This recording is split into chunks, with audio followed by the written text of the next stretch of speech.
করে, সন্ত্রাস করে, অগ্নি সন্ত্রাস করে খালেদা জিয়াকে মুক্ত করতে পারবেন না। খালেদা জিয়ার মুক্তি আমরা দিব না।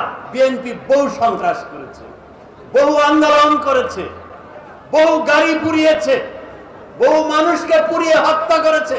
21 বছর পর, 21 বছর একটানা খুনি জিয়াউর রহমান স্বৈরাচারের সাথে দেশ শাসন করেছে। 21 বছর পর আওয়ামী লীগ ক্ষমতায় এসেছিল। 96 থেকে 2001 বাংলাদেশ ছিল খাদ্য ঘাটতির দেশ, দুর্ভিক্ষের দেশ, সাইক্লোনের দেশ, প্রাকৃতিক দুর্যোগের দেশ। সেই দেশকে খাদ্যে স্বয়ংসম্পূর্ণ করে 2008 সালে বিপুলভাবে জনগণ ভোট দিয়ে আওয়ামী লীগকে নির্বাচিত করেছিল। সেই বাংলাদেশ আজ উন্নয়নের ক্ষেত্রে নতুন দিগন্ত উন্মোচন করেছে। অর্থনীতির সকল ক্ষেত্রে, আর্থ সামাজিক অবকাঠামো, পদ্মা সেতু 32,000 কোটি টাকা খরচ করে, আইসিটি, বিদ্যুৎ, কৃষি, শিক্ষা, স্বাস্থ্য, প্রতিটি ক্ষেত্রে অভূতপূর্ব উন্নয়ন হয়েছে। সারা পৃথিবী বিস্ময়ে তাকিয়ে থাকে। বাংলাদেশ আন্তর্জাতিক ক্ষেত্রে নতুন উচ্চতায় উঠেছে, নতুন উচ্চতায় উঠেছে সম্মানের দিক থেকে।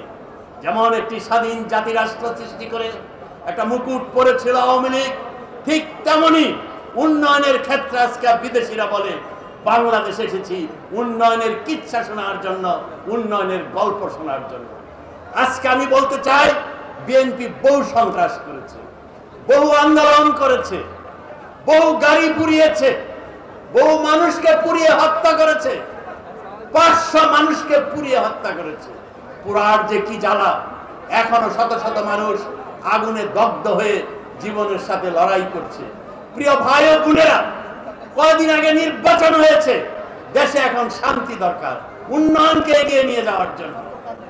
দেশে আজকে জানমালের নিরাপত্তার জন্য নতুন সরকারের সময় দরকার। বিএনপিকে বলতে চাই, আবার ষড়যন্ত্র করে আজকে মিটিং দিয়ে খালেদা জিয়ার মুক্তি আমরা দিব না, এতে দিবে আইন, কোর্ট।